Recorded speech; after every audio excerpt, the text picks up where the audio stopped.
अभी बच्चे ऐड हो रहे हैं तो 1 से 2 मिनट बाद हम लोग क्लास स्टार्ट कर देंगे। और थोड़े से ऐड हो जाए।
इससे पहले तुम लोग कोई क्लास हुई है अभी?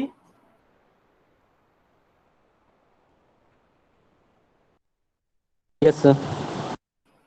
लगभग कितने बच्चे होंगे उस समय? सर 21 थे। करते हैं फिर।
चलिए आते जाएंगे, हम लोग कंटिन्यू भी करते हैं। ये बताओ, लास्ट टाइम में जब हम लोग की क्लास हुई थी तो स्टूडेंट की काउंटिंग बहुत ज़्यादा कम थी, क्यों? क्या आप लोगों को पता नहीं, जो ट्यूट का टाइम होता है हम उसमें भी लगभग क्लास ही लेते हैं और लगातार कंटिन्यू वही कर रहे हैं। पूरा का पूरा फंक्शन, क्योंकि फंक्शन अभी बच्चों को समझ में नहीं आया होगा, पूरा फंक्शन मैंने रिपीट कराया था, पैटर्न चेंज कर दिया था, सिर्फ प्रोग्रामिंग के थ्रू करवा रहा था और इतनी बेसिक प्रोग्रामिंग से लेके आगे बढ़वा रहा था कि ताकि आपको समझ में आए कि आप कर क्या रहे हो। गिन के 6-7 ही बच्चे आए थे। ऐसे अगर आप लोग गायब होते रहोगे ना क्लासेस से तो फिर चीजें समझ में नहीं आएंगी। और इम्पोर्टेंट चीजें जैसे कि फंक्शन होता है, पॉइंटर्स होते हैं, अगर ये स्टार्टिंग से समझ में नहीं आए तो आगे बहुत दिक्कत होगी, बहुत इश्यूज आपके सामने क्रिएटेड होंगे। केवल उसी लिए मैंने लास्ट से आपको पूरी प्रोग्रामिंग की क्लास बनाई थी, और सिर्फ, और वो भी एक नहीं, पूरे 1.5 आवर, 1.5 घंटा पूरा कंप्लीट हुआ होगा जहां तक मुझे याद है। तो जितने बच्चे थे उन्होंने मतलब ज्यादातर ने पार्टिसिपेट भी किया और उसको मेरे ख्याल से थोड़ा बहुत समझ में भी आया होगा।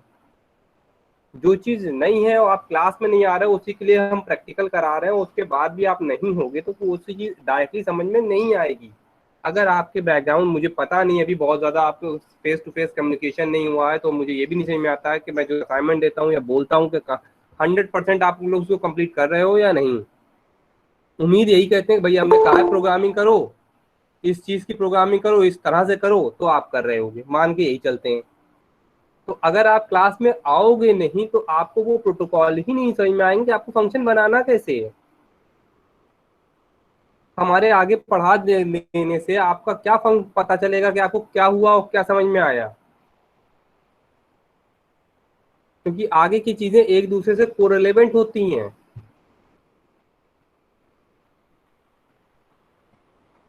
ऑनलाइन क्लासेस हैं, देखो ऑनलाइन क्लासेस का मिसयूज ना करें, लॉगिन करके ना जाएं, अवेलेबल रहें। काफी कुछ मैं आपको थ्योरी पूरी चीजें बताता हूँ, उसमें प्रैक्टिकल भी करके दिखाता हूँ। साथ ही साथ अगर आपका टर्न मैं डायरेक्टली करूँ, मेरे सामने करके मुझे दिखाओ अपनी एरर, तो मैं रिसॉल्व करूंगा, तो मैं बताऊंगा क्या दिक्कत है। क्योंकि फंक्शन के लिए मैंने स्पेशली रूप से आपका क्लास एक एक्स्ट्रा लिया था। अगर वो समझ में नहीं आएगा तो आपकी पूरी प्रोग्रामिंग समझ लो पूरे फंक्शंस पे ही डिपेंडेंसी है। जो आपकी लैब की कोडिंग होगी आगे जाके हम सीधे कहेंगे फंक्शन के थ्रू आप बनाओ। कैसे बनाओगे जब आपको फंक्शन ही नहीं पता क्या होता हो, कैसे करोगे। मेरे केवल एक बार बोल देने से आपको नहीं समझ में आएगा, आपको भी प्रैक्टिकल साथ में करना पड़ेगा। तभी मैं बता रहा हूँ कि मैं एरर उसको रिसॉल्व करूंगा, तभी तो आप उसको समझ पाओगे कि आपने गलती क्या थी, कहाँ एरर आई और क्यों एरर आई, कैसे लिखा जाएगा। तो बेटा आप लोग कम से कम अपनी क्लासेस मिस मत किया करो, है ना।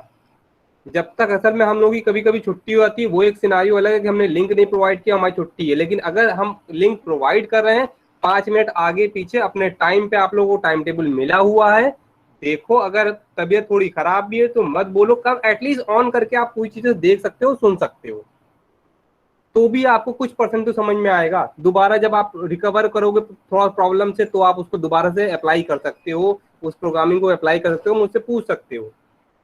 और एकदम नए तरीके से पढ़ोगे तो फिर हम कहाँ से बताएंगे, ऑलरेडी हम आगे चल चुके होंगे, है ना। तो कोशिश ये करें कि हम आपको हर कंडीशन पे बताने को तैयार हैं कि आगे भी बता देंगे हम, लेकिन उसके बाद भी आपको साथ में थोड़ी मेहनत करनी है। अगर आप वो थोड़ी मेहनत नहीं करोगे तो ये प्रोग्रामिंग लैंग्वेज है, समझ में नहीं आएगी। फिर अगर आपको वो नहीं आती है तो बिल्कुल नहीं आएगी। अगर आपका बैकग्राउंड में आपने इससे पहले कोई प्रोग्रामिंग लैंग्वेज नहीं पढ़ रखी है तो बिल्कुल भी नहीं समझ में आएगी। तो यहाँ पे जो उनसे भी बोलेंगे कि रिमेनिंग जो बच्चे आज भी नहीं ज्वाइन हुए हैं अभी भी, उनसे भी बोल दिया अगर वो क्लासेस नहीं करेंगे, क्योंकि आप लोगों का पर्सनल भी ग्रुप होता है, उससे भी बोल दीजिए कि अगर आप लोग क्लासेस नहीं करेंगे तो इसका मतलब आपको लैंग्वेजेस नहीं आएगी। जो डाउट्स हैं वो तभी क्लियर होंगे जब आप यहाँ पे रहोगे, पूछोगे, समझोगे और प्रैक्टिकल देखोगे। मैं ज्यादातर आपके सारे प्रोग्राम में थोड़ा बहुत प्रैक्टिकल दिखाते ही दिखाता हूँ, रिमेनिंग प्रैक्टिकल आपका काम है ना। अब जो इश्यूज ऑनलाइन कंपाइलर्स के साथ है तो वो मैं बता देता हूँ। देखो ये ऑनलाइन कंपाइलर ने जबरदस्ती और फोर्सफुली कंपाइल कर दिया है, इसका आउटपुट इस तरह से मॉडिफाइड आएगा अगर आप अपने सिस्टम पे रन कराओगे। यानी कि हम लोग अगर लैब में होते तो हम आपका लैब का वो आउटपुट आती जो आप लैब में प्रैक्टिकल करते हैं, है ना। तो वो वेरिएशन मैं वहीं पे एक्सप्लेन भी करता हूँ, यहाँ पे ये डिफरेंस है, वहां पे वो डिफरेंस है। अब वो भी डिफरेंस आपको तभी पता चलेगा जब आप क्लासेस में रहोगे। हाँ, हम एक काम और भी करते हैं, जितने भी अपने क्लासेस लैब होते हैं उनको हम वीडियोस को भी अपलोड कर देते हैं। इसका मतलब ये नहीं कि हम खाली वीडियोस देखें, ऑनलाइन में सामने में आपको ज्यादा समझ में आ रहा होता, अपनी क्वेरीज जो आ रही होती है वो आप रिसॉल्व भी कर पाते हो, दूसरों की क्वेरीज को सुनते ही नहीं हो खाली, है ना। तो चलिए, आज मेरा थोड़ा समझाने का मूड था तो मैंने कहा आपको बता दूं कि आप लोग अगर जो नहीं प्रेजेंट रहोगे तो आप ही अपना नुकसान कर रहे हो, है ना। क्योंकि पेपर तो एज इट इज बनेगा जैसे बनते चले आ रहे हैं, उसमें वेरिएशंस नहीं होंगे। बाद में आप कहोगे सर वो समझ में नहीं आया था इसलिए सॉल्व नहीं हो पाया, तो ये इसका मेरे पास इसका सोल्यूशन नहीं है, क्योंकि ऑलरेडी मैं एक्स्ट्रा क्लासेस ले लेता हूँ। जहां पे आपको लगता है जिस टॉपिक को नहीं समझ में आया बता दो, अगर 2 से 3 बच्चे हो, 4 बच्चे हो जाएंगे, मैं एक्स्ट्रा क्लास अरेंज करने के बाद उसको ले लूंगा और समझाने की कोशिश कर लूंगा। सिंगल बच्चा होगा तो कोशिश डायरेक्टली फोन पे ही कर लेते हैं, क्योंकि हमें कई बार बच्चे फोन कर लेते हैं, तो इवनिंग में मैं फोन पे ही सॉल्व करता हूँ, देखो ऐसे ऐसे हो रहा है, अगर ऐसा समझ में आए तो ठीक है, नहीं तो फिर मैं प्रैक्टिकल करके दिखाऊँ। तो थोड़ा आप लोगों को भी अवेयर रहना पड़ेगा। ऑनलाइन क्लासेस में खाली अटेंडेंस ना लगवाएं, अपनी प्रेजेंस और अपने को थोड़ा सा अपडेट भी रखें, क्योंकि ऑनलाइन क्लासेस जरूरी नहीं आगे कितने समय तक चलेंगे।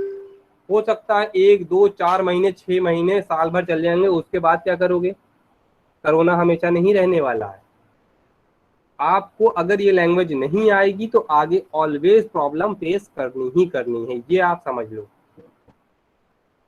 चलो ठीक है, मेरा काम था आपको समझाना, आगे आप लोगों की मर्जी है।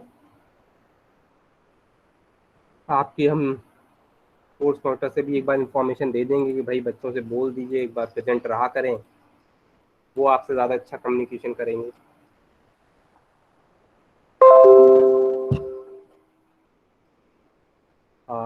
अब आप लोग ये बता दो, मेरी स्क्रीन शेयर होने लगी है, वॉइस आ रही है? ठीक है, तो हम कंटिन्यू करते हैं। मेरी स्क्रीन भी शेयर आ रही है। तो आज हम लोग पढ़ेंगे स्टोरेज क्लासेस, ठीक है। तो थोड़ी स्क्रीन को मैं बड़ा कर दूं या फिर हम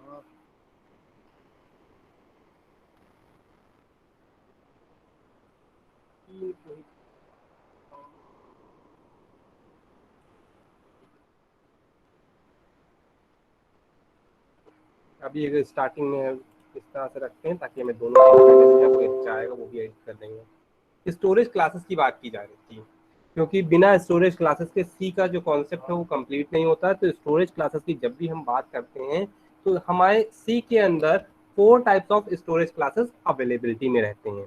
अब स्टोरेज क्लासेस की हम बात करें वो एग्जैक्टली है क्या।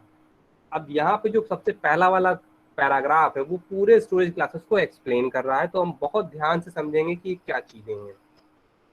A storage class define the scope, scope यानी कि विजिबिलिटी, यानी कि उस पर्टिकुलर क्लास की, वेरिएबल की, मेथड की कहाँ तक एक्सेसिबिलिटी है, ठीक है। Define the scope and life time of variable और function within C programme.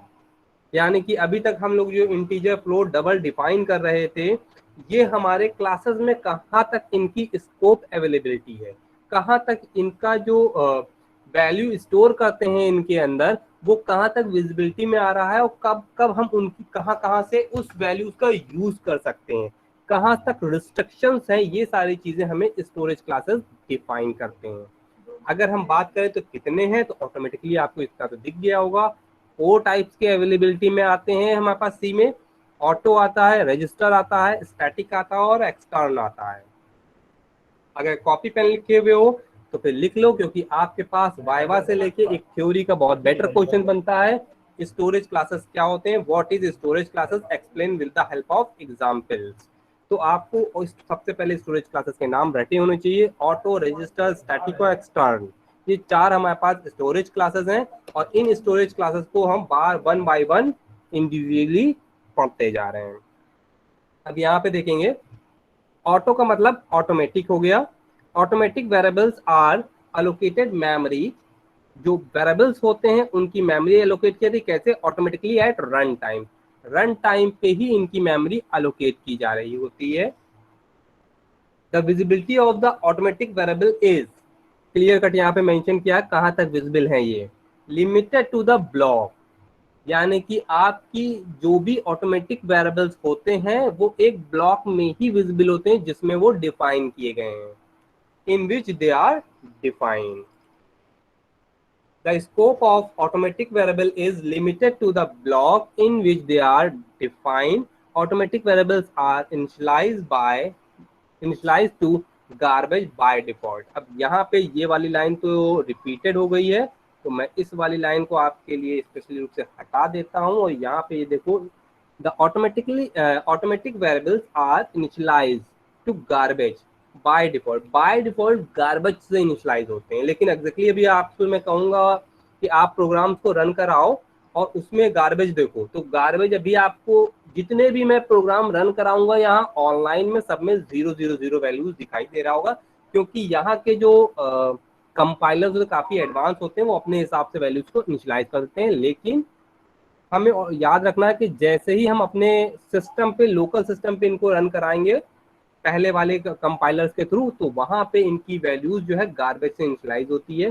Garbage यानी कि कोई भी आउटपुट आ सकता है, जो भी सिस्टम में पड़ा है, कुछ भी डेटा स्टोर किया था रन टाइम पे। अभी मैं प्रैक्टिकल करके दिखाऊंगा, परेशान मत होना।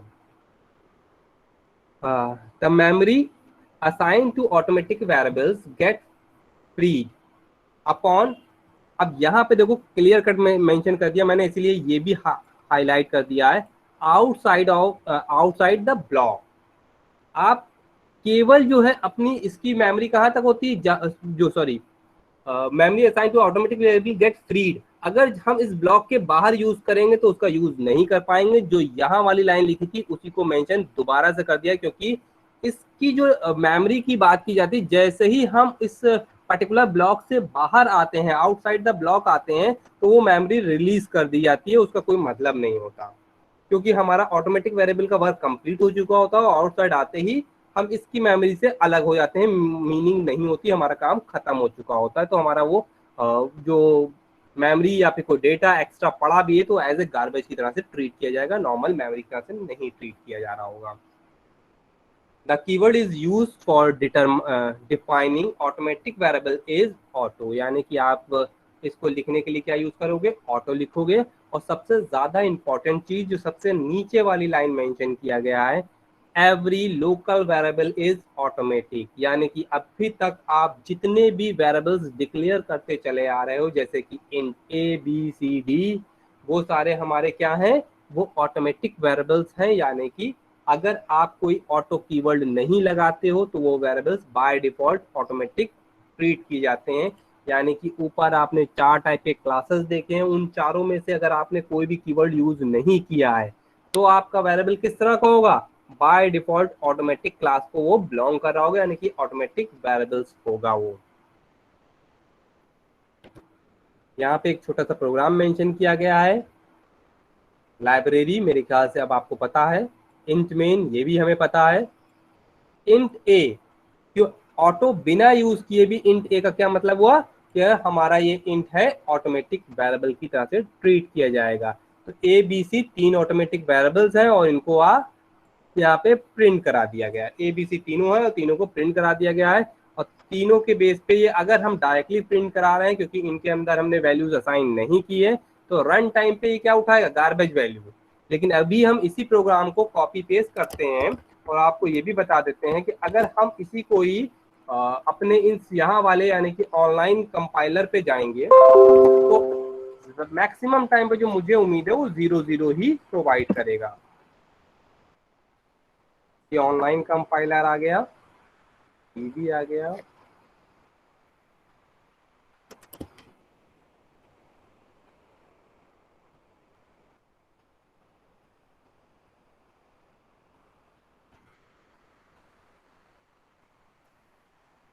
रन कराते हैं इसको, जी भी आ गया। देखिए आना किस तरह का चाहिए ये भी दिखा देता हूं मैं।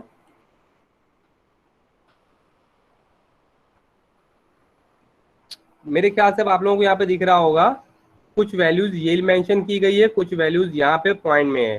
तो फ्लोटिंग पॉइंट की वैल्यूज किस तरह क्या है, 0 पॉइंट्स मिनिमम 60 जो डिफॉल्ट वैल्यू होती है, इसी तरह से आपकी सारी वैल्यूज दिखा रही है। तो ये आपका अगर नॉर्मल सिस्टम पे हम रन कर रहे होंगे आप, तो आपका कुछ भी आउटपुट आ सकता है, आउटपुट की कोई गारंटी नहीं होती क्योंकि वो गार्बेज वैल्यू होगा, क्योंकि सिस्टम में जो भी वैल्यू उसको मिल जाएगी वो रन टाइम पे उठाएगा और उसको डिस्प्ले कर देगा। तो समटाइम्स सी का एक लॉजिकल बहुत ज्यादा एरर होती है, यही एक एरर होती है ऑटो वाली, क्योंकि हम लोगों ने क्या किया होता है, नॉर्मल वेरिएबल डिक्लेयर कर देते हैं और जब उसका यूज कर रहे होते हैं तो इसके अंदर बाय डिफॉल्ट रन टाइम पे किसी एक वेरिएबल में कुछ भी वैल्यू स्टोर हो जाती है।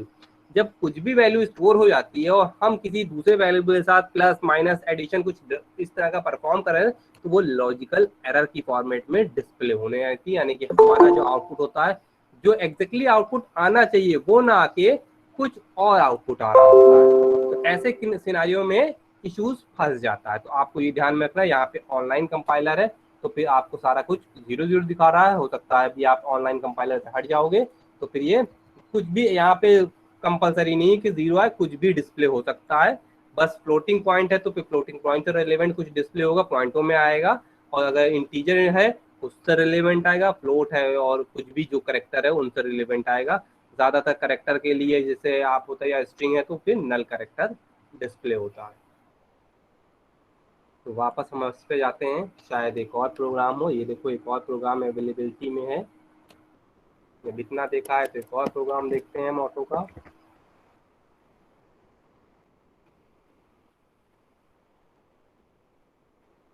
देखो यहाँ पे ऑटो के लिए स्पेशली रूप से अगर हम बहुत थोड़ा सा मैनेज कर दें इसको, आपको क्लियर कट विजिबिलिटी में आ जाए।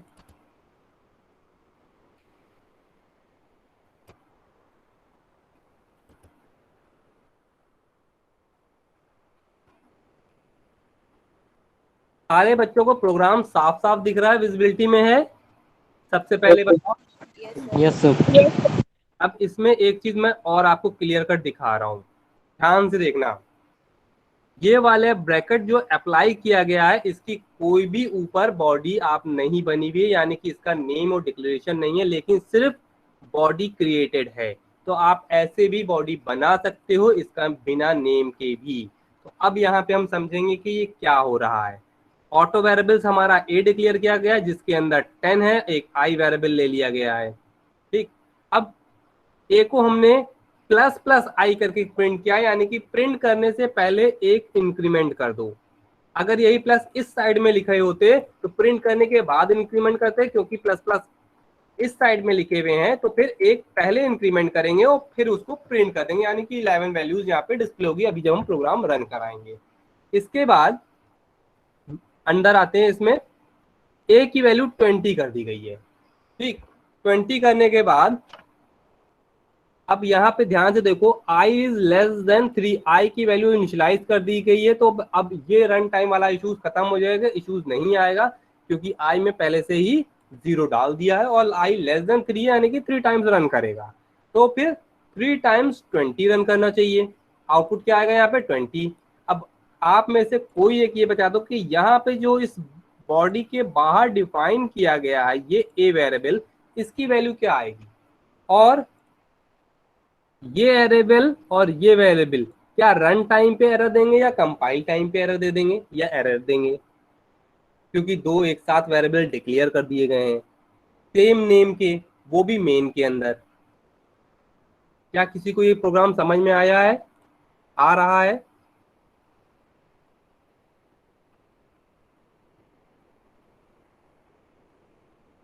प्रोग्राम इतना ही है, आउटपुट समझ में आ रहा है, हाँ या ना?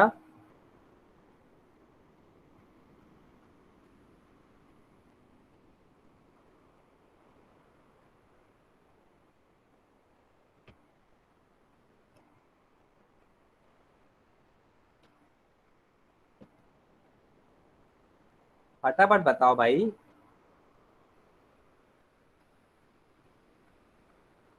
किसी को हाँ या ना समझ में आया या नहीं, तो मैं फिर आगे भी एक्सप्लेन करूँ।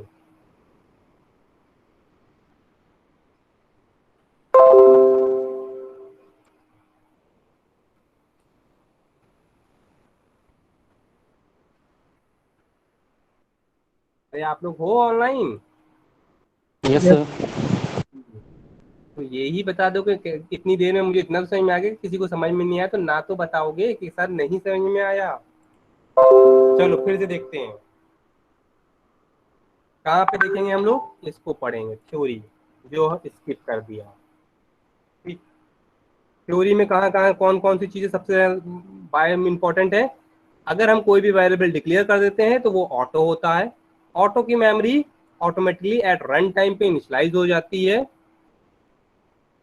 सबसे ज्यादा इंपॉर्टेंट चीज, और अपने पास कॉपी पेन है तो लिख लो, limited to block, limited to block. अब यहाँ पे समझेंगे, एक और लाइन थी जिसको हम एक्सप्लेन कर दें। आउटसाइड अगर ब्लॉक के है तो इसका मतलब उसकी स्कोप नहीं अवेलेबल है। ब्लॉक देखते हैं, ये ब्लॉक है क्योंकि इस फॉर लूप का यहाँ पे ब्लॉक है और इसका ये वाला ब्लॉक है। अब समझेंगे, यहाँ पे इस पर्टिकुलर ब्लॉक में जो हमारा मेन का हमने बनाया है, इसमें एक वेरिएबल डिक्लेयर किया था ए। ए के अंदर 10 स्टोर किया था, 10 के साथ हमने प्रिंट करा दिया, इससे हमें मतलब नहीं है क्योंकि आपने कुछ भी किया हो, तो यहाँ पे प्रिंट करा दिया इसलिए प्लस प्लस करके करा दिया, तो आउटपुट में आना चाहिए यहाँ पे 11, अभी आएगा शायद। इसके बाद जैसे ही हम ब्रैकेट देखे हमने, तो इसका मतलब ये मान लिया कि एक ब्लॉक बना है जो एनोनिमस ब्लॉक है, यानी कि कोई इसकी बॉडी क्रिएटेड नहीं है, तो सॉरी बॉडी कह रहे हैं, इसका कोई नाम प्रोवाइड नहीं किया गया है, सिर्फ ब्लॉक बनाया गया है। तो ब्लॉक के लिए यहाँ पे क्या लिखा गया, अगर आउटसाइड ब्लॉक है तो उसकी एग्जिस्टेंस नहीं होगी।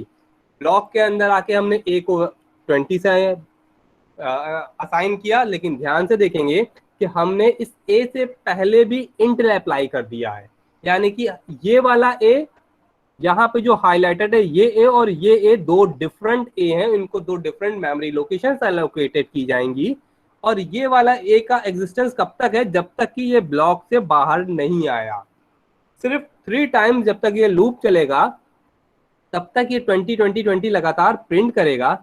जैसे ही ये लूप खत्म हो जाएगा इसकी एग्जिस्टेंस भी खत्म हो जाएगी। जो आप यहाँ पे देख रहे थे, कौन सी यहाँ पे थी, हाँ ये वाला, the memory assigned to automatic variables get freed, आप यहाँ पे क्लियर कर दो, get freed up to existing. जैसे ही आप इससे आप हटते हो, इस ब्लॉक से बाहर आए, तो इस वेरिएबल की वैल्यूज फ्री हो गई, इसकी एग्जिस्टेंस खत्म हो गई। और जब हम बाहर आए तो हमने ये देखा कि एक और वेरिएबल ए नाम का ही है, यानी कि दो अलग अलग वेरिएबल्स हैं ए नाम के, और जिसके अंदर 10 है। तो यहाँ पे आउटपुट क्या आना चाहिए, 11 20 और फिर से 11, क्योंकि ये 10 को हमने कन्वर्ट कर दिया है +1 में। तो रन करा के देखते हैं क्या आता है। ये देखिए 11 3 टाइम्स 20 आया और एक 11 एग्जिस्टेंस में फिर आ गया। शायद समझ में आया होगा।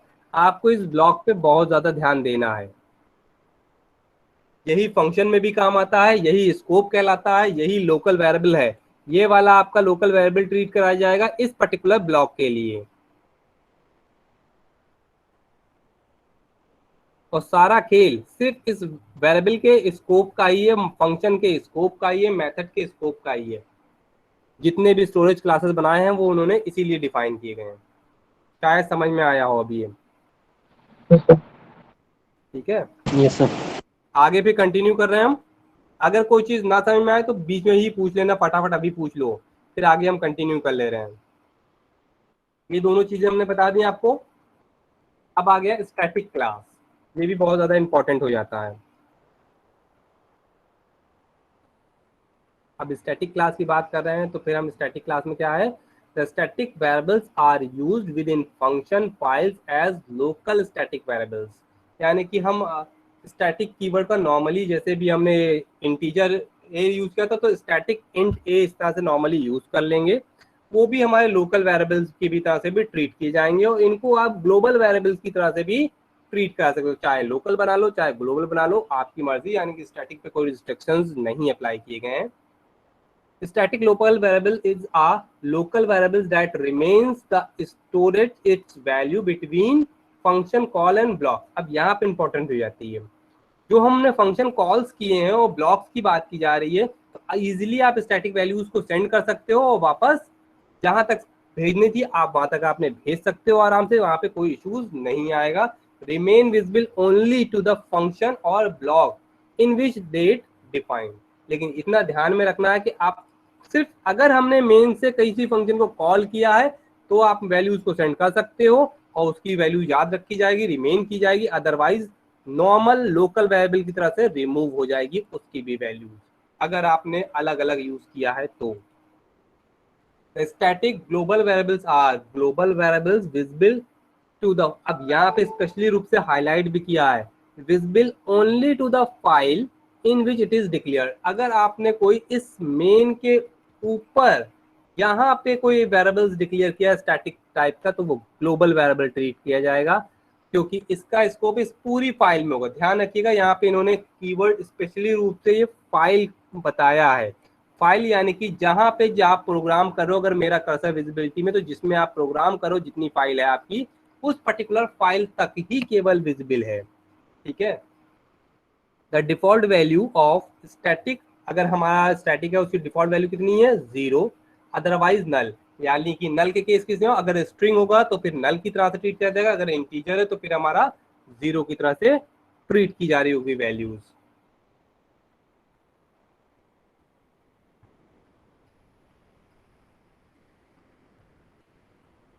ये रिपीटेड हो गई है तो इसको मैं हटा दे रहा हूं और यहाँ पे आपका स्टैटिक कीवर्ड आ जाता है। शायद समझ में आया होगा, तो मैं वापस आपको इसमें जाता हूँ, उसको सेलेक्ट कर लेते हैं, कॉपी, वापस आते हैं, पेस्ट।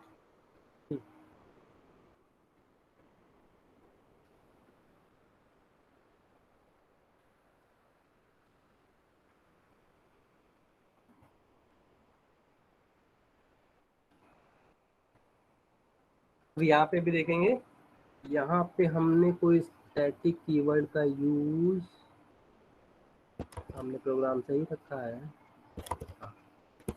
प्रोग्राम तो ये वाला है,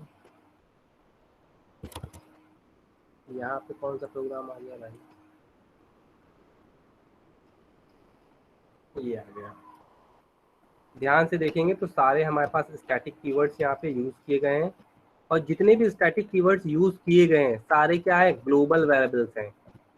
टोटल सारे ग्लोबल वेरिएबल्स यहाँ पे एग्जिस्टेंस में, अवेलेबिलिटी में है, और इनको प्रिंट करा दिया गया है, लेकिन इनकी वैल्यूज इनिशियलाइज नहीं की गई है। तो रन कराते हैं।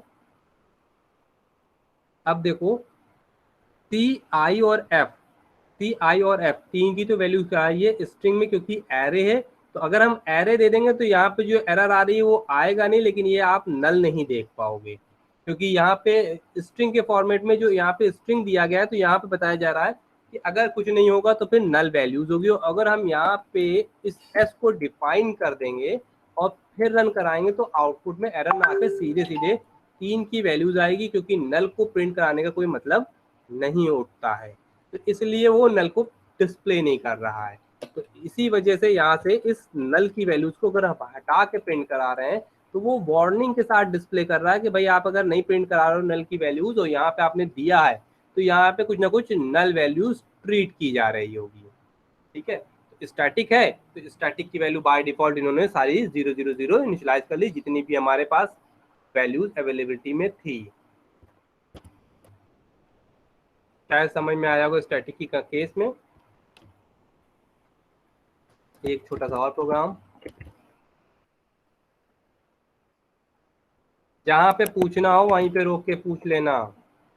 अब इसी तरह से स्टैटिक को और देखते हैं। यहाँ पे देखो एक स्टैटिक और ले लिया गया है, काउंट के फॉर्मेट में 5 से वैल्यूज इनिशियलाइज कर दी गई है।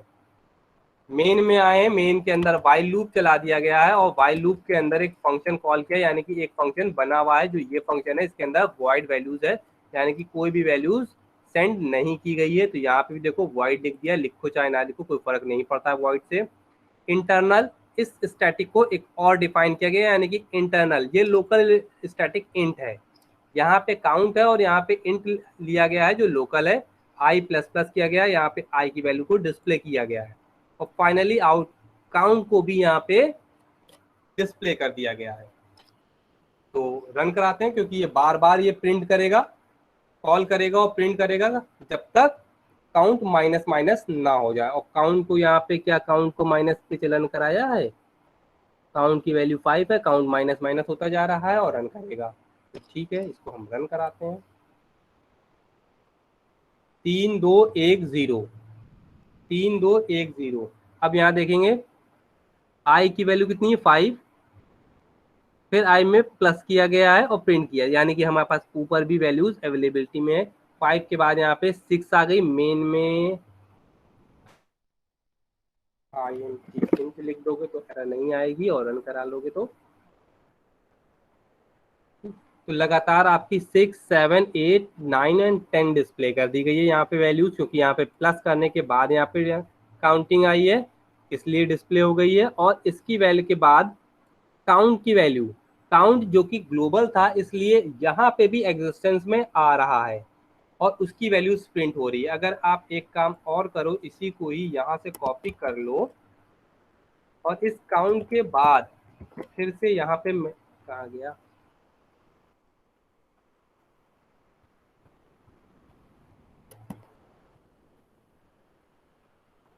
इसको प्रिंट करा देते हैं।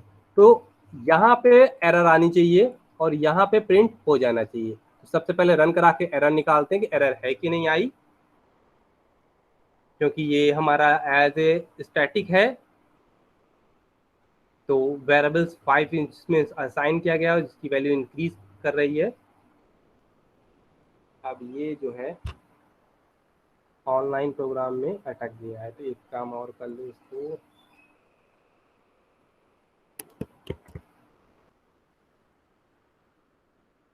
ये देखो इतनी देर में मैंने दोबारा कहा तब तक आया। आई की वैल्यू में एरर आनी चाहिए थी, वो आ गई है क्योंकि हमारा आई बाहर एग्जिस्टेंस में नहीं आ रहा है।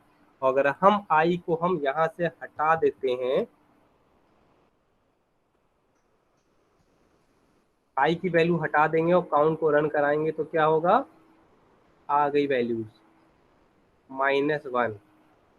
काउंट की वैल्यू डिस्प्ले कर रही है, कहाँ पे डिस्प्ले कर रही है, अब आप ये देखो काउंट यहाँ पे भी अवेलेबिलिटी में आया है और काउंट यहाँ पे भी आप इस वाइल लूप के बाहर भी अवेलेबल क्यों आया है, क्योंकि ये ग्लोबल वेरिएबल है। आई एग्जिस्टेंस में नहीं आया, स्टैटिक होने के बाद भी, स्टैटिक के बाद भी नहीं आया क्योंकि यहाँ पे ये लोकल वेरिएबल ट्रीट किया रहा है। एक चीज यहाँ पे और थ्योरी में जाएंगे, शायद इन्होंने नहीं बताया है इस थ्योरी में। इस थ्योरी में और देख लो, जो भी स्टैटिक वेरिएबल्स होते हैं उनको मेमोरी एलोकेट कर दी जाती है ना। तो ये जो मेमोरी होती है वो डायरेक्टली एलोकेट हो जाती है और ये मेमोरी में कहीं ना कहीं एग्जिस्टेंस जगह ले लेते हैं। तो इनको अलग से मेमोरी की बहुत ज़्यादा रिक्वायरमेंट नहीं पड़ती। तो ये मेमोरी में अवेलेबल तो रहते हैं लेकिन इनका स्कोप डिफाइन रहता है, लिमिटेड ही रहता है। जैसे कि दूसरे फंक्शन का स्कोप रहता है वैसे ही इनका भी स्कोप रहता है, लेकिन इनको क्योंकि स्टैटिक होने की वजह से मेमोरी एलोकेटेड कर दी जा रही होती है। क्लियर इतना? ये सारे प्रोग्राम जो आप यहाँ पे देख रहे हो और अभी हाँ में हाँ मेरे को मिला रहे हो, क्योंकि आप हाँ या ना दूसरी चीज़ नहीं करो इसलिए कंफ्यूजन एग्जिस्ट करता है। जब तक आप साथ में इसके बाद क्लास में प्रैक्टिकल नहीं करोगे, इनको फिर से अपने दिमाग से समझने की कोशिश नहीं करोगे, इस पूरी पीपीटी को या फिर कंटेंट को जो हम अपलोड कर देते हैं आपको दोबारा से 5 मिनट लगता है दोबारा से एक रिवीजन मारने में। रिवीजन करोगे तो ही ये चीज़ें समझ में आएंगी, ये ध्यान में रखिए। खाली मेरे बोल देने से आपको केवल एक बार सुनोगे, करंटली तुरंत ही अगर आप आधे घंटे बाद देखोगे तो 50% समझ में आएगा, और जितना टाइम अगर आप दोबारा रिवीजन नहीं करते हो तो उसका कंटेंट रिड्यूस हो जाता है। तो नॉर्मल ये टेंडेंसी होती है, तो आपको रिवीजन करना पड़ेगा तभी ये कंटेंट समझ में आएंगे। चलो एक और बहुत इंपॉर्टेंट चीज़ है रजिस्टर। अगर हम रजिस्टर्स की बात करते हैं तो मेरे ख्याल से आप लोगों ने एक चीज़ पहले इसको पढ़ाने से पहले थोड़ा सा बताओ, आप लोगों का जो फर्स्ट ईयर में था एक आप लोगों की एक और क्लास हुई होगी जिसमें सीपीयू का फंक्शनैलिटी पूरी बताई गई थी, पता है या नहीं?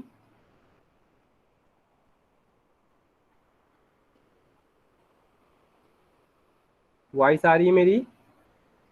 Yes sir. सीपीयू के अंदर रजिस्टर होते हैं, कैश मेमोरी होती है, ये पता है, जाना इंफॉर्मेशन है?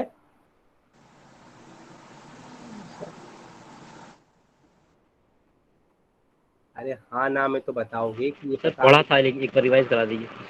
नहीं देखो हो क्या रहा है ना, हम यहाँ पे आपको केवल रजिस्टर बता रहे हैं क्योंकि अगर हम सीपीयू पे जाएंगे तो हमारा पूरा एक क्लास पे चला जाएगा, क्योंकि सीपीयू के अंदर कैश होता है, कैश L1 L2 L3 होता है और रजिस्टर्स होते हैं जिन पे आप, अब यहाँ पे हम बहुत शॉर्ट में आपको समझा दे रहे हैं।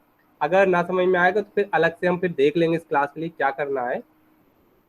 जो स्टोरेज की बात की जा रही है तो अभी सारा स्टोरेज जो हम देख रहे हैं तो वो सारा रैम में जा रहा होगा, रैंडम एक्सेस मेमोरी जो आपकी होती है।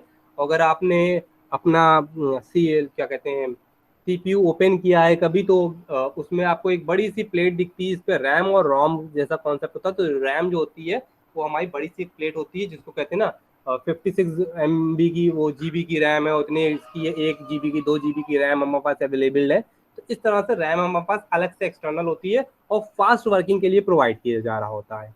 इससे भी फास्ट वर्किंग हमारे पे क्या आ जाती है, रजिस्टर। वैसे तो कैश का भी होता है, हम रजिस्टर की बात कर रहे हैं जो बहुत ज़्यादा रजिस्टर के लिए स्पेस अवेलेबिलिटी में नहीं होता है, जो इन्हीं की रैम की ही फंक्शनलिटी से वर्क किया जा रहा होता है।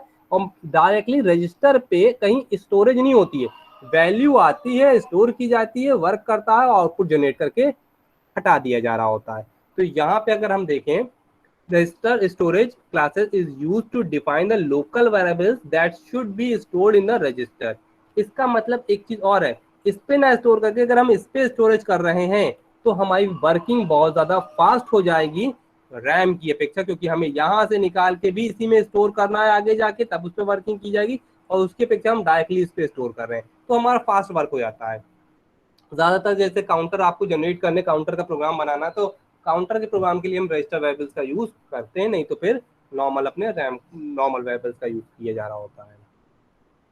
This means that the variables has a maximum size equal to the register size. अब ये ध्यान में रखना पड़ेगा कि हो सकता है कि आपने पूरे के पूरे क्लास को असाइन किया हो वर्किंग के लिए, रन कराने के लिए, लेकिन एक टाइम में जितना रजिस्टर का साइज एलोकेट किया गया होगा केवल उसी के बेस पे उतने ही वेरिएबल्स असाइन होंगे, नहीं यानी कि जितना काम प्रोसेसर कर पा रहा होगा उसके हिसाब से वो रजिस्टर वेरिएबल्स जो होंगे उनके अंदर वेरिएबल्स के अंदर वैल्यूज पुट करेगा और वर्किंग करके जनरेट करके आउटपुट में दे रहा होगा। ऐसा बिल्कुल नहीं है कि आपका 50 पेज का प्रोग्राम है और 50 के 50 पेजेस को वो लोड कर दे और उसके बाद उस पर रन कराए, नहीं, वो सारे लोड आपके कहाँ होंगे, पहले रैम में आएंगे और रैम से एक्सेस किए जा रहे होंगे रजिस्टर के अंदर और फिर वर्किंग की जाएगी। रजिस्टर उतना ही कंटेंट लेगा जितनी उसकी कैपेसिटी है, कैपेसिटी से बाहर वो वेरिएबल्स को नहीं स्टोर करेगा, यानी कि जितने जिस समय रन करने और एक्सिक्यूट करने वाले हैं सिर्फ उन्हीं को क्यू में रिमेनिंग रहेंगे, वहां से जंप करते आएंगे रजिस्टर में और रजिस्टर के बेस पे वर्क करते जाएंगे। इसमें एंड ऑपरेटर की जगह नहीं होती है, यानी कि आप स्टैटिक का भी काम नहीं कर सकते हो वेरिएबल्स का और एंड ऑपरेटर्स को भी अप्लाई नहीं कर सकते, क्योंकि इसके अंदर एड्रेस पे वर्क नहीं किया था। हाँ, अगर आप एड्रेस स्टोर करोगे तो डायरेक्टली एड्रेस की वैल्यूज को स्टोर कर लेगा, वो एड्रेस स्टोर नहीं करेगा और एड्रेस का जैसे ही हम यूज करेंगे वो एरर प्रोवाइड करने लगेगा। तो ये ध्यान में रखना पड़ेगा, एड्रेस ऑपरेटर के थ्रू हम रजिस्टर का वर्क नहीं कराते हैं। The access time of the register variable is faster than the automatic variable। जो automatic variables होते हैं उनसे faster होता है, क्योंकि automatic variables पहले हमें RAM में स्टोरेज किए जाते हैं फिर एक्सेस किए जाते हैं, और ये register variables डायरेक्टली रजिस्टर में स्टोर किए जाते हैं। डिफॉल्ट वैल्यू क्या है, 0 इनिशियलाइज की गई है। रजिस्टर वेरिएबल के लिए कीवर्ड हमारा रजिस्टर किया गया है। कंपाइल, अब एक चीज और ध्यान से देखें, it is compiler choice whether और not the variables can be store in the register. जो इतनी देर से मैंने अपनी पूरी आपको डिटेल बताई कि आपने अगर 100, 200, 500 वेरिएबल्स आप असाइन कर रहे हो सारे रजिस्टर में स्टोर हो जाए, नहीं, ऐसा नहीं है। कैपेसिटी पे डिपेंड करता है, जितनी उस सीपीयू के अंदर जो रजिस्टर को मेमोरी एलोकेट की गई होगी उसी के बेस पे उतने ही वेरिएबल्स एक टाइम में स्टोर की जाएंगे और फिर फर्दर उनकी वर्किंग की जाएगी। रिमेनिंग क्यू में रहेंगे और जैसे ही one by one register sorry variables move करते जाएंगे रजिस्टर से बाहर, यानी कि वो वर्किंग करता चला जाएगा और रिमेनिंग पीछे से वेरिएबल्स ऐड होते जाएंगे रजिस्टर्स में। नीचे वाला पैराग्राफ को भी देख लेते हैं। The register should only be used for variables that require quick access. आप फास्ट एक्सेस के लिए यूज करते हो रजिस्टर्स का। और देख लेते हैं, register does not mean the variables stored in the register. ये वही है जो भी मैंने आपको पूरा एक्सप्लेन किया है। तो वापस हम आते हैं रजिस्टर्स पे। रजिस्टर के देखें क्या ज़्यादा प्रोग्राम नहीं होंगे मेरे ख्याल से, हाँ ज़्यादा प्रोग्राम नहीं है, छोटे छोटे 2 प्रोग्राम। रजिस्टर कैसे होता है, रन कैसे कराते हैं, आपको लिखना कितना है, ये आ गया, रन करा दिया। आउटपुट में क्या आया, 0, क्योंकि कोई भी चीज़ इनिशियलाइज नहीं की गई है।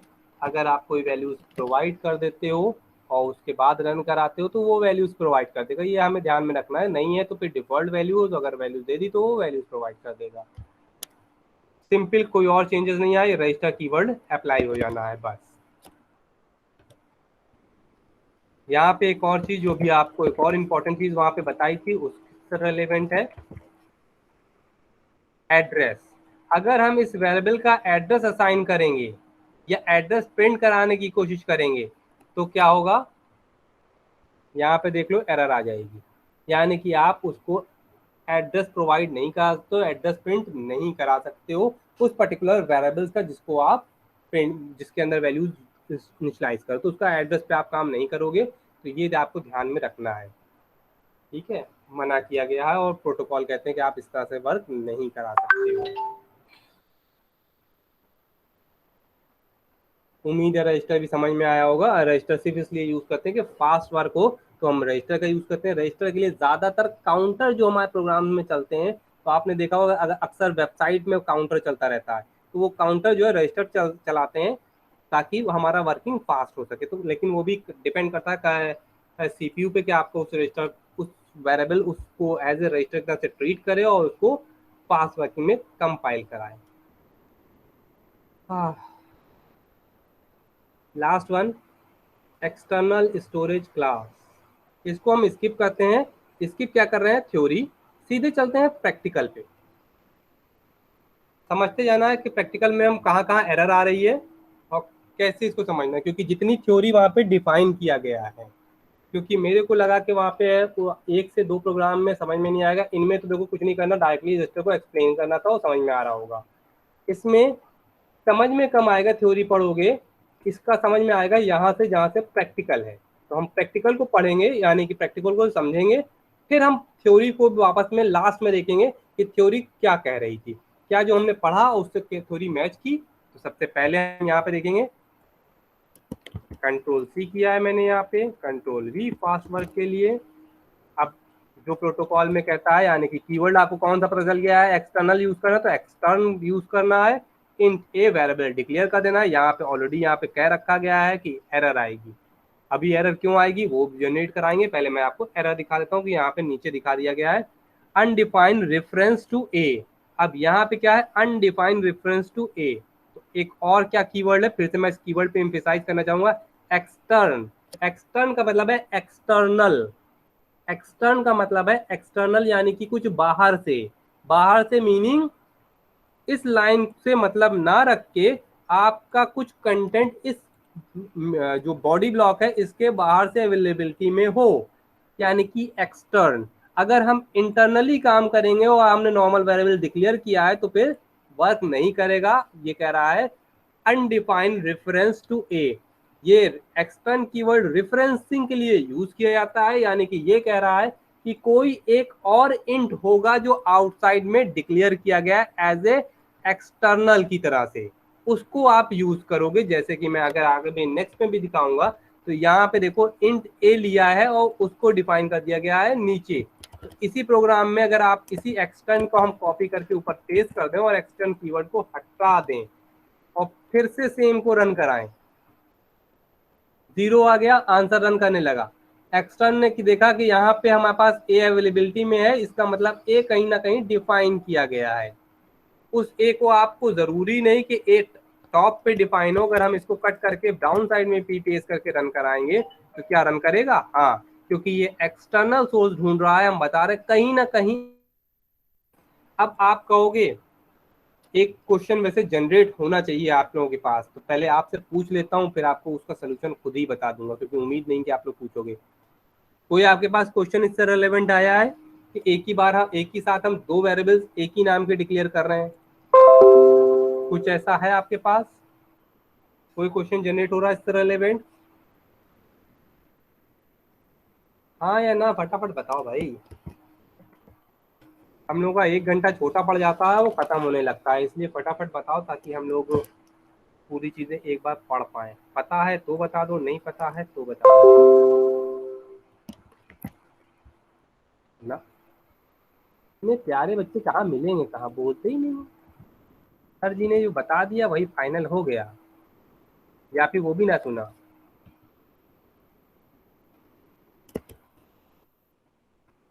क्यों?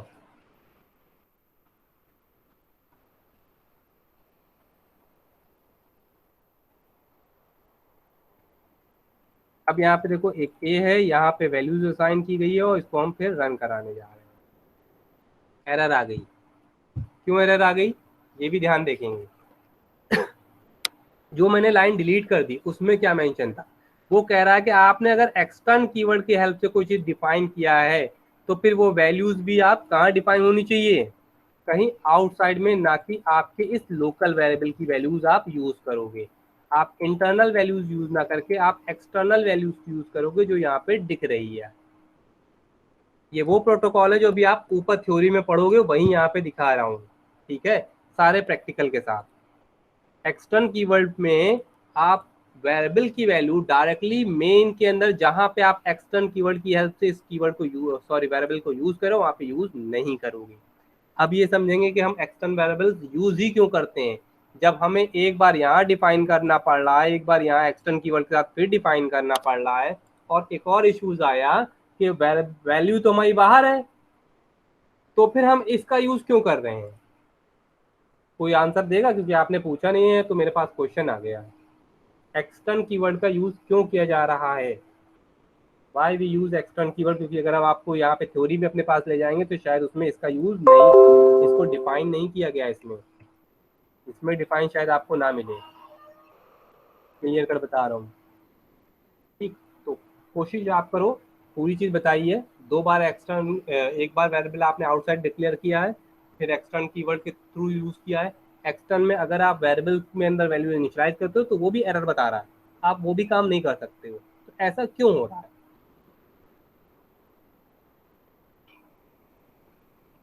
किसी को समझ में आया? हाँ या ना? ना बोले। मेरी वॉइस आ रही है? Yes sir. समटाइम्स ऐसे ही लगता यस है, सर। समटाइम्स ऐसे ही लगता है कि कहीं आवाज ही ना आ रही हो, हम तो बच्चों से पूछ रहे हो नेटवर्क का इशू चल रहा हो। चलो आप लोग तो ना बोलो, मैं बता देता हूँ, समझा देता हूँ। वापस हम अपने कोड पे आते हैं। यहाँ वाले अभी ध्यान से देखो कि हमने एक्सटर्न के अंदर एक वेरिएबल नाम डिक्लेयर किया है। मान के चलो आपको दे दिया जाएगा हॉस्पिटल मैनेजमेंट सिस्टम। ठीक, हॉस्पिटल मैनेजमेंट सिस्टम में जहाँ तक हमें याद है कि हम लोग छोटे छोटे बच्चों को देते हैं तो कम से कम 2-3 बच्चों को देते हैं कि भाई 2-3 बच्चों से कम हॉस्पिटल मैनेजमेंट सिस्टम को प्रोग्रामिंग मत करो, क्योंकि उसमें लगभग 50 से 100 मॉड्यूल्स बन जाते हैं और उनके अंदर बहुत सारे अनलिमिटेड कोड होता है, और एक एक फाइल लगभग आप मान लो कि 5-5 6-6 पेजेस से ऊपर चली जाती है। ठीक है, अब अगर किसी बंदे ने कहा कि हमने एक ए वेरिएबल के अंदर कोई डिफॉल्ट वैल्यू असाइन कर दी है और उसी वैल्यूज को आपको अपने पूरे सारे प्रोग्राम्स में सारे फंक्शंस के अंदर यूज करना है, तो एक तो ये तरीका है कि हम बार बार इसकी वैल्यू याद रखें और फिर उस पर यूज करें, और एक ये तरीका है कि हम केवल उस वेरिएबल का नाम यहाँ पे डिक्लेयर कर दें, वैल्यू से हमें कोई मतलब नहीं, कभी भी कोई भी चेंज करते रहो।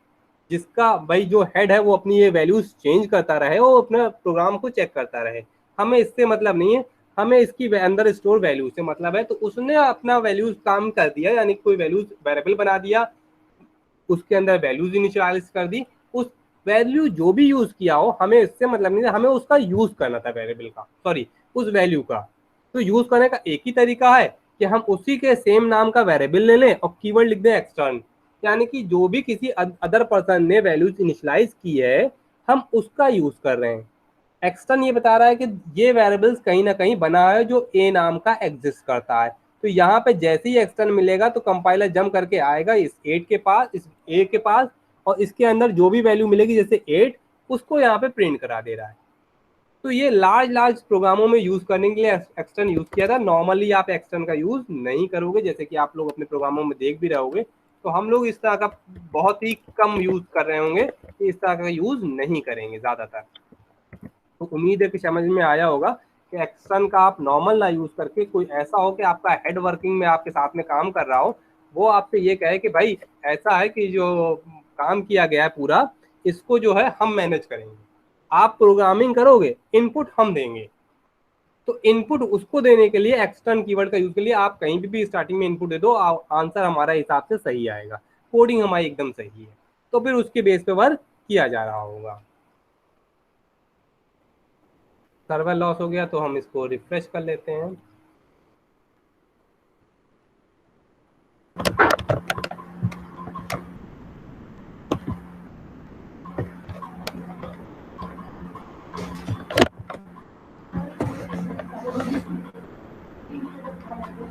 बेटा अगर कोई पूछना ना हो तो माइक ऑफ कर लो, पूछना ना हो तो माइक ऑफ कर लो।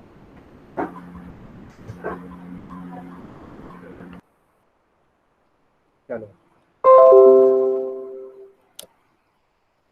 ये देखो 20 यहाँ पे मेंशन होके आज चला आया है क्योंकि हमने एक्सटर्न कीवर्ड का यूज किया और 20 डिस्प्ले हो गया, जो मैंने अभी इससे पहले वाले प्रोग्राम में भी दिखाया था।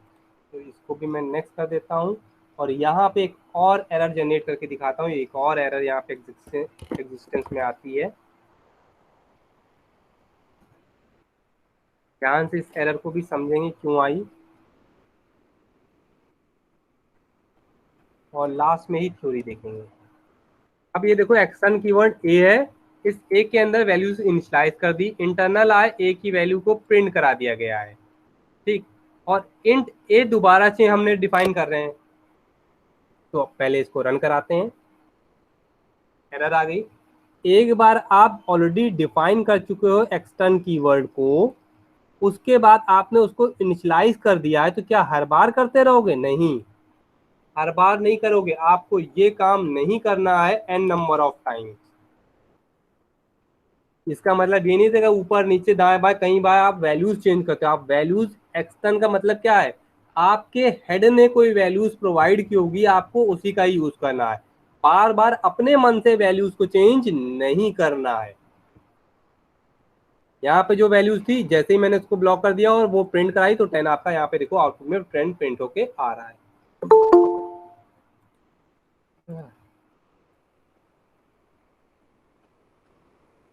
इतने टाइम पे आने का क्या मतलब है? थोड़ा लेट हो गया ज्यादा। किसी और को कुछ पूछना है? समझ में आया? Yes sir. क्योंकि आपका यहाँ पे ये स्टोरेज क्लासेस यहाँ पे वाइंड अप हो रहे हैं। इतने प्रैक्टिकल इसमें दिख रहे हैं, ये आपको दोबारा से प्रैक्टिकल रन कराने हैं, समझने हैं। और यहाँ पे जो थ्योरी लिखी थी, अब आप अगर इस थ्योरी को पढ़ना चाहो तो पढ़ लो। जितनी थ्योरी यहाँ पे लिखी है वो सारी थ्योरी, सारे पॉइंट 1 2 3 4 5 तो प्रोग्राम हमने रन कराए हैं, और उसी 5 ही प्रोग्राम के बेस पे पूरी थ्योरी प्रोवाइडेड की गई है। और एक जो यहाँ पे लिखा है वो जो लिंकेज है एनलीवियर्स एल्स, उसकी यानी कि जो एक्सटर्नल डिफाइन कर रहे हैं कीवर्ड, यानी कि वो कहीं दूसरी जगह एग्जिस्टेंस में है, तो उस 5 प्रोग्रामों के बेस पे ये 5 पॉइंट है, यानी कि इस पूरे को वहां पे डिफाइन कर दिया गया है। तो मेरे ख्याल से उम्मीद है कि ये वाला आपको समझ में आया होगा चीजें। यहीं के बाद हम आपकी अटेंडेंस ले लेते हैं, एक्सेस कर लेते हैं। बाई चांस कुछ ना समझ में आए तो फिर बता देना। ये देखो, इस बच्चे को जानते हो कौन है? इसका रोल नंबर कितना है? No sir. सीआर कहाँ है? तो ये हमारे क्लास का स्टूडेंट नहीं है, फेक आईडी होगी सर।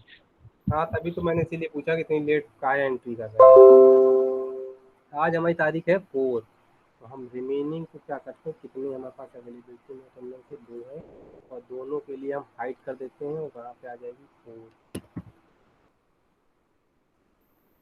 6 माइनस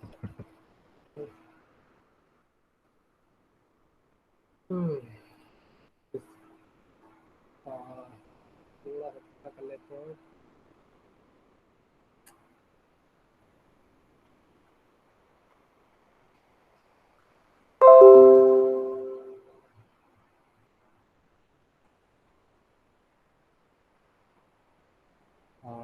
रोल नंबर 62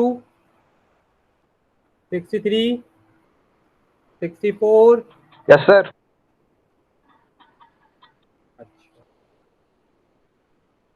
65 63 भी तो प्रेजेंट है। 66 yes sir. 67 yes sir. 68 69 yes sir. 70 yes sir. 71 72 yes sir. 73 yes sir. 74 75 yes sir. 76 77 yes sir.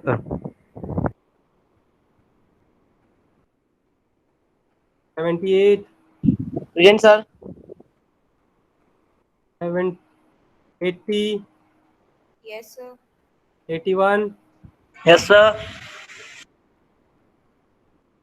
82 Sir, 80 present. 82, 83, present sir. 83 अरे हूँ मैं। 82 प्रेजेंट है कि नहीं, एब्सेंट है? ठीक है, 83 प्रेजेंट है। 84, 85, Yes, sir. 86, present sir. 87, Present, sir. 88, 89, Yes, sir. 90। Present, sir. अब हम दोबारा से उन बच्चों के नाम ले रहे हैं जो एब्सेंट हैं, यानी कि 88 रोल नंबर, ध्यान से सुनना। 84, 82, 76, 74, 72, 68, 65, 62।